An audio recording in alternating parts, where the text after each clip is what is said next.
L'autoroute de la parole. Dans cette espèce de livre qui n'est pas un livre, j'aurais voulu parler de tout et de rien comme chaque jour, au cours d'une journée comme les autres, banale. Prendre la grande autoroute, la voie générale de la parole, ne m'attarder sur rien de particulier, c'est impossible à faire, sortir du sens, aller nulle part, ne faire que parler sans partir d'un point donné de connaissance ou d'ignorance et arriver au hasard dans la cohue des paroles. On ne peut pas. On ne peut pas à la fois savoir et ne pas savoir.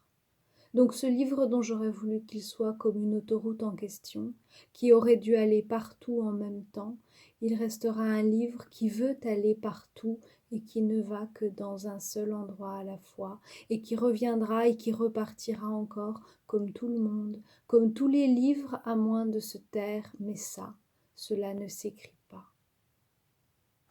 Cabourg.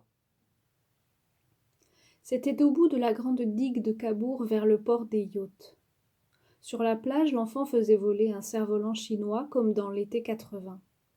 Cet enfant ne bougeait pas de la place où il était. Autour de lui, d'autres enfants jouaient au ballon. On était assez loin, sur la terrasse. Il y avait du vent et le soir venait.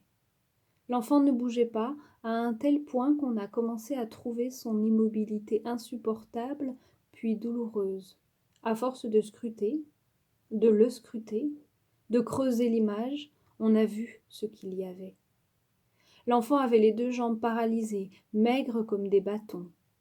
Quelqu'un devait passer le ramasser sans doute. Des enfants s'en allaient déjà. L'enfant continuait à jouer avec le cerf-volant. Quelquefois on dit « je vais me tuer » et puis on continue le livre. Quelqu'un a dû venir avant la nuit ramasser l'enfant.